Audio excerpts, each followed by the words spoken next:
Good morning students. अज आप पाठ पढ़न जा रहे हैं चैप्टर 3 जो अपनी रीडर विच निके निके खम बुक विचों है। पाठ का नाम है सिकंदर ते पोरस। ये राजा पोरस हैं। इन्हां दा राज पुरू राज सी जो चेनाब नदी तो झेलम नदी जो अजकल पाकिस्तान विच है उस दे विच फैलिया होया सी इन्हां दा राज। ये राजा नेपोलियन है ਜਾਂ ਫਿਰ ਜਿਸਨੂੰ ਸਿਕੰਦਰ ਕਿਹਾ ਜਾਂਦਾ ਹੈ। ਇਹ ਗ੍ਰੀਸ ਜਾਂ ਫਿਰ ਯੂਨਾਨ ਨਾਂ ਦੇ ਨਾਂ ਤੋਂ ਜਾਣਿਆ ਜਾਂਦਾ ਹੈ। ਉਸ ਦੇਸ਼ ਤੋਂ ਭਾਰਤ ਜਿੱਤਣ ਦੇ ਇਰਾਦੇ 'ਤੇ ਇੱਥੇ ਆਏ ਸਨ। ਇਹ ਕਹਾਣੀ ਸਿਕੰਦਰ ਤੇ ਪੋਰਸ ਦੀ ਹੈ। ਚਲੋ ਹੁਣ ਕਹਾਣੀ ਸ਼ੁਰੂ ਕਰਦੇ ਹਾਂ। ਸਿਕੰਦਰ ਤੇ ਪੋਰਸ। ਉਸ ਵੇਲੇ ਭਾਰਤ ਕਈ ਛੋਟੇ ਛੋਟੇ ਰਾਜਾਂ ਮਤਲਬ ਸਟੇਟਸ ਦੇ ਵਿੱਚ ਵੰਡਿਆ ਹੋਇਆ ਸੀਗਾ। ਵੰਡਿਆ ਮਤਲਬ ਡਿਵਾਈਡਡ। ਛੋਟੇ ਛੋਟੇ ਰਾਜੇ ਆਪਣੀ ਡਫਲੀ ਵਜਾ ਰਹੇ ਸਨ, ਯਾਨੀ ਕਿ ਆਪਣੀ ਹਕੂਮਤ ਚਲਾ ਰਹੇ ਸੀ, ਆਪਣਾ ਰਾਜ ਚਲਾ ਰਹੇ ਸੀ। ਕਹਿੰਦੇ ਹਨ ਕਿ ਘਰ ਨੂੰ ਬਰਬਾਦ ਕਰਨ ਵਾਲੇ ਘਰ ਦੀ ਫੁੱਟ ਹੀ ਕਾਫੀ ਹੁੰਦੀ ਹੈ। ਇਹ ਭਾਰਤ ਵਿੱਚ ਹੀ ਹੋ ਰਿਹਾ ਸੀ, ਯਾਨੀ ਕਿ ਆਪਸ ਦੇ ਵਿੱਚ ਰਾਜੇ ਹੀ ਆਪਸ ਲੜ ਰਹੇ ਸੀਗੇ, ਜਿਸ ਦਾ ਫਾਇਦਾ ਜਿਸ ਦਾ ਲਾਭ ਦੂਸਰੇ ਦੇਸ਼ ਜਾਂ ਦੂਸਰੇ ਬਾਹਰਲੇ ਵਿਅਕਤੀ ਉਠਾ ਰਹੇ ਸਨ। ਭਾਰਤੀ ਆਪਸੀ ਫੁੱਟ ਦਾ ਸ਼ਿਕਾਰ ਹੋ ਚੁੱਕੇ ਸਨ। ਇਸ ਫੁੱਟ ਦਾ ਲਾਭ ਉਠਾਉਣ ਲਈ ਸਿਕੰਦਰ ਜੋ ਯੂਨਾਨ ਦਾ ਇੱਕ ਸ਼ਕਤੀਸ਼ਾਲੀ ਰਾਜਾ ਸੀ ਨੇ ਭਾਰਤ ਵੱਲ ਆਪਣੀਆਂ ਮੁਹਾਰਾਂ ਮੋੜ ਦਿੱਤੀਆਂ ਮਤਲਬ ਆਪਣੀ ਫੌਜਾਂ ਦਾ ਮੂੰਹ ਭਾਰਤ ਵੱਲ ਕਰ ਦਿੱਤਾ। ਉਹ ਛੋਟੇ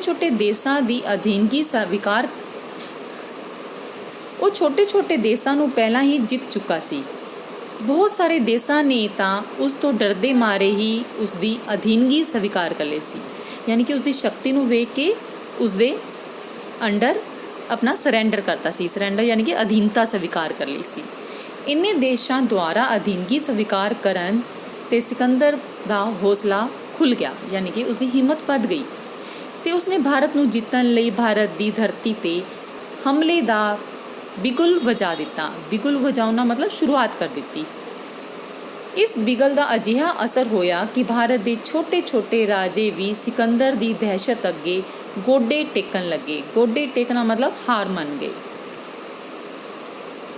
ਉਸ ਵੇਲੇ ਪੁਰੂ ਰਾਜ ਵਿੱਚ ਰਾਜੇ ਪੋਰਸ ਦਾ ਰਾਜ ਸੀ। ਰਾਜਾ ਪੋਰਸ ਕਿੱਥੋਂ ਦਾ ਰਾਜਾ ਸੀ? ਪੁਰੂ ਰਾਜ ਦਾ। ਪੋਰਸ ਇੱਕ ਬਹਾਦਰ, ਦਲੇਰ ਤੇ ਨਿਆਂਕਾਰੀ ਰਾਜਾ ਸੀ। ਨਿਆਂਕਾਰੀ ਮਤਲਬ ਜਸਟਿਸ ਕਰਨ ਵਾਲਾ, ਨਿਆਂ ਕਰਨ ਵਾਲਾ। ਜਦੋਂ ਉਸ ਨੂੰ ਪਤਾ ਲੱਗਾ ਕਿ ਸਿਕੰਦਰ ਭਾਰਤ ਵੱਲ ਵੱਧ ਰਿਹਾ ਹੈ ਤੇ ਉਸਨੇ ਆਪਣੀ ਅਮੀਰ ਵਜ਼ੀਰ ਮਤਲਬ ਆਪਣੇ ਮੰਤਰੀਆਂ ਦੇ ਨਾਲ ਸਲਾਹ ਕੀਤੀ। ਉਸਨੇ ਆਪਣੇ ਸੈਨਾਪਤੀਆਂ ਨਾਲ ਸਲਾਹ ਕੀਤੀ। ਸਭ ਨੇ ਇਹੋ ਕਿਹਾ ਕਿ ਸਾਨੂੰ ਸਿਕੰਦਰ ਦਾ ਡਟ ਕੇ ਮੁਕਾਬਲਾ ਕਰਨਾ ਚਾਹੀਦਾ ਹੈ। ਇਹੀ ਤਾਂ ਪੋਰਸ ਚਾਹੁੰਦਾ ਸੀ। ਉਹ ਦੇਖਣਾ ਚਾਹੁੰਦਾ ਸੀ ਕਿ ਉਸਦੇ ਸੈਨਾਪਤੀਆਂ ਵਿੱਚ ਕਿੰਨਾ ਕੁ ਹੌਸਲਾ ਬਾਕੀ ਹੈ। ਹੌਸਲਾ ਮਤਲਬ ਹਿੰਮਤ। ਹਾਲੇ ਉਹ ਵਿਚਾਰ ਕਰ ਹੀ ਰਿਹਾ ਸੀ ਕਿ ਸਿਕੰਦਰ ਦਾ ਇੱਕ ਵਿਸ਼ੇਸ਼ ਦੂਤ ਹੁੰਦਾ ਹੈ, ਮੈਸੇਂਜਰ, ਜੋ ਸੰਦੇਸ਼ਾ ਲੈ ਕੇ ਆਉਂਦਾ ਹੈ।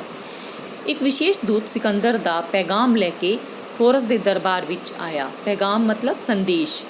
ਉਸਨੇ ਸਭ ਤੋਂ ਪਹਿਲਾਂ ਰਾਜੇ ਪੋਰਸ ਅੱਗੇ ਸਿਰ ਝੁਕਾ ਕੇ ਨਮਸਕਾਰ ਕੀਤੀ ਅਤੇ ਕਹਿਣ ਲੱਗਾ, ਮਹਾਰਾਜ, ਮੈਂ ਮਹਾਨ ਸਿਕੰਦਰ ਦਾ ਦੂਤ ਹਾਂ। ਮੈਂ ਆਪਣੇ ਮਾਲਕ ਦਾ ਵਿਸ਼ੇਸ਼ ਪੈਗਾਮ ਲੈ ਕੇ ਤੁਹਾਡੀ ਸੇਵਾ ਵਿੱਚ ਹਾਜ਼ਰ ਹੋਇਆ ਹਾਂ। ਮੇਰੇ ਮਾਲਕ ਚਾਹੁੰਦੇ ਹਨ ਕਿ ਜਿਵੇਂ ਬਾਕੀ ਰਾਜਿਆਂ ਨੇ ਆਤਮ ਸਮਰਪਣ ਯਾਨੀ ਕਿ ਆਪਣੇ ਆਪ ਨੂੰ ਉਹਨਾਂ ਦੇ ਅਧੀਨ ਕਰ ਦਿੱਤਾ ਹੈ, ਇਸੇ ਤਰ੍ਹਾਂ ਤੁਸੀਂ ਵੀ ਬਿਨਾਂ ਕਿਸੇ ਖੂਨ ਖਰਾਬੇ ਦੇ ਆਪਣੇ ਆਪ ਨੂੰ ਰਾਜਾ ਸਿਕੰਦਰ ਅੱਗੇ ਸਮਰਪਣ ਕਰ ਦਿਓ। ਇੱਕ ਹੋਰ ਦੱਸ ਦੇਵਾਂ ਕਿ ਗੰਧਾਰ ਰਾਜੇ ਅੰਬੀ ਨੇ ਵੀ ਆਤਮ ਸਮਰਪਣ ਕਰ ਦਿੱਤਾ ਹੈ। ਰਾਜੇ ਅੰਬੀ ਦੇ ਆਤਮ ਸਮਰਪਣ ਬਾਰੇ ਸੁਣ ਕੇ ਰਾਜੇ ਪੋਰਸ ਨੂੰ ਉਸਦੀ ਕਾਇਰਤਾ 'ਤੇ ਦੁੱਖ ਵੀ ਹੋਇਆ ਅਤੇ ਗੁੱਸਾ ਵੀ ਆਇਆ। ਰਾਜਾ ਪੋਰਸ ਇਹ ਸੋਚ ਰਿਹਾ ਸੀ ਕਿ ਇਹੋ ਜਿਹੀ ਕਾਇਰਤਾ ਵਾਲੀ ਜ਼ਿੰਦਗੀ ਜਿਉਣ ਨਾਲੋਂ ਤਾਂ ਮਰ ਜਾਣਾ ਹੀ ਚੰਗਾ ਹੈ। ਉਸ ਵੇਲੇ ਰਾਜੇ ਪੋਰਸ ਵਿੱਚ ਇੰਨਾ ਜੋਸ਼ ਪਤਾ ਨਹੀਂ ਕਿੱਥੋਂ ਆ ਗਿਆ। ਉਸਨੇ ਸੋਚਿਆ, ਦੂਤ ਆਪਣੇ ਰਾਜੇ ਸਿਕੰਦਰ ਨੂੰ ਜਾ ਕੇ ਕਹੋ, ਪੋਰਸ ਹੋਰਨਾਂ ਵਰਗਾ ਕਾਇਰ ਰਾਜਾ ਨਹੀਂ ਹੈ। ਇਹ ਆਪਣੇ ਦੇਸ਼ ਦੀ ਰਖਵਾਲੀ ਕਰਨਾ ਜਾਣਦਾ ਹੈ। ਇਸ ਨੂੰ ਆਪਣੇ ਦੇਸ਼ ਲਈ ਜਾਨ ਵੀ ਦੇਣੀ ਪਵੇ ਤਾਂ ਪਿੱਛੇ ਨਹੀਂ ਹਟੇਗਾ। ਅਸੀਂ ਭਾਰਤੀ ਆਪਣੀ ਮਾਤ ਭੂਮੀ ਲਈ ਖੂਨ ਵਹਾਉਣਾ ਚਾਹੁੰਦੇ ਹਾਂ। ਖੂਨ ਵਹਾਉਣਾ ਮਤਲਬ ਜਾਨ ਲੈਣਾ ਤੇ ਦੇਣਾ। ਦੂਤ ਕੋਲੋਂ ਰਾਜੇ ਪੋਰਸ ਦਾ ਪੈਗਾਮ ਸੁਣ ਕੇ ਸਿਕੰਦਰ ਨੇ ਪੁਰੂ ਰਾਜ 'ਤੇ ਹਮਲਾ ਕਰ ਦਿੱਤਾ। ਇੱਕ ਪਾਸੇ ਹਾਥੀ ਤੇ ਸਵਾਰ ਹੋ ਕੇ ਪੋਰਸ ਆਪਣੀਆਂ ਫੌਜਾਂ ਦੀ ਅਗਵਾਈ ਕਰ ਰਿਹਾ ਸੀ। ਅਗਵਾਈ ਮਤਲਬ ਲੀਡ ਕਰਨਾ ਅੱਗੇ। ਤੇ ਦੂਜੇ ਪਾਸੇ ਸਿਕੰਦਰ ਦੀ ਇੱਕ ਸ਼ਕਤੀਸ਼ਾਲੀ ਫੌਜ ਖੜੀ ਸੀ। ਦੋਹਾਂ ਫੌਜਾਂ ਵਿੱਚ ਘਮਾਸਾਨ ਯੁੱਧ ਹੋਇਆ। ਘਮਾਸਾਨ ਮਤਲਬ ਭਿਆਨਕ ਲੜਾਈ ਹੋਈ।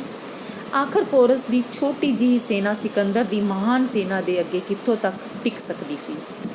ਪੋਰਸ ਨੂੰ ਬੰਦੀ ਬਣਾ ਲਿਆ ਗਿਆ ਤੇ ਸਿਕੰਦਰ ਦੇ ਸਾਹਮਣੇ ਲਿਆਂਦਾ ਗਿਆ। ਪੋਰਸ ਇੱਕ ਬਹਾਦਰ ਸਿਪਾਹੀ ਦੀ ਤਰ੍ਹਾਂ ਰਾਜੇ ਸਿਕੰਦਰ ਦੇ ਅੱਗੇ ਜਾ ਕੇ ਖੜਾ ਹੋਇਆ। ਸਿਕੰਦਰ ਨੇ ਪੋਰਸ ਨੂੰ ਜਦੋਂ ਦੇਖਿਆ ਤਾਂ ਬੋਲਿਆ, ਰਾਜਾ ਪੋਰਸ, ਦੱਸ ਤੇਰੇ ਨਾਲ ਕੀ ਸਲੂਕ ਕੀਤਾ ਜਾਵੇ। ਸਲੂਕ ਮਤਲਬ ਵਿਵਹਾਰ ਕੀਤਾ ਜਾਵੇ। ਰਾਜਾ ਸਿਕੰਦਰ, ਮੇਰੇ ਨਾਲ ਉਹੀ ਸਲੂਕ ਕਰੋ ਜੋ ਇੱਕ ਬਹਾਦਰ ਰਾਜਾ ਦੂਜੇ ਬਹਾਦਰ ਰਾਜੇ ਨਾਲ ਕਰਦਾ ਹੈ, ਪੋਰਸ ਬੋਲਿਆ। ਪੋਰਸ ਦੀ ਬਹਾਦਰੀ ਵੇਖ ਕੇ ਸਿਕੰਦਰ ਉਸ ਤੋਂ ਬਹੁਤ ਪ੍ਰਭਾਵਿਤ ਹੋਇਆ। ਉਸਨੇ ਰਾਜੇ ਪੋਰਸ ਨੂੰ ਛੱਡਣ ਦਾ ਹੁਕਮ ਦਿੱਤਾ ਤੇ ਉਸ ਨੂੰ ਆਪਣੇ ਗਲ ਨਾਲ ਲਾਉਂਦਿਆਂ ਕਹਿਣ ਲੱਗਾ, ਰਾਜਾ ਪੋਰਸ, ਮੈਂ ਤੁਹਾਡੀ ਬਹਾਦਰੀ, ਹਿੰਮਤ ਤੇ ਦੇਸ਼ ਪ੍ਰੇਮ ਦੀ ਕਦਰ ਕਰਦਾ ਹਾਂ। ਕਦਰ ਮਤਲਬ ਇੱਜ਼ਤ ਕਰਦਾ ਹਾਂ। ਅੱਜ ਤੋਂ ਤੁਸੀਂ ਮੇਰੇ ਮਿੱਤਰ ਹੋ। ਮੈਨੂੰ ਅੱਜ ਇਹ ਅਹਿਸਾਸ ਹੋ ਗਿਆ ਕਿ ਦੂਜੇ ਰਾਜਾ ਨੂੰ ਆਪਣਾ ਕਹਿਣ ਵਾਲਾ ਸ਼ਕਤੀਸ਼ਾਲੀ ਰਾਜਾ ਨਹੀਂ ਅਖਵਾ ਸਕਦਾ। ਇਹਦੇ ਵਾਸਤੇ ਮੈਨੂੰ ਲੋਕਾਂ ਦੇ ਦਿਲਾਂ ਨੂੰ ਜਿੱਤਣਾ ਪਵੇਗਾ। ਯਾਨੀ ਕਿ ਦੇਸ਼ਾਂ ਨੂੰ ਜਿੱਤ ਕੇ ਜਾਂ ਰਾਜਾਂ ਨੂੰ ਜਿੱਤ ਕੇ ਹੀ ਮੈਂ ਸ਼ਕਤੀਸ਼ਾਲੀ ਨਹੀਂ ਬਣਾਂਗਾ। ਉੱਥੇ ਦੇ ਲੋਕਾਂ ਦੇ ਪਿਆਰ ਮੁਹੱਬਤ, ਉਹਨਾਂ ਦੇ ਦਿਲਾਂ ਨੂੰ ਜਿੱਤਣ ਨਾਲ ਮੈਂ ਸ਼ਕਤੀਸ਼ਾਲੀ ਬਣਾਂਗਾ। ਉਸਨੇ ਆਪਣੀਆਂ ਫੌਜਾਂ ਨੂੰ ਪਿੱਛੇ ਮੁੜਨ ਦਾ ਹੁਕਮ ਦੇ ਦਿੱਤਾ।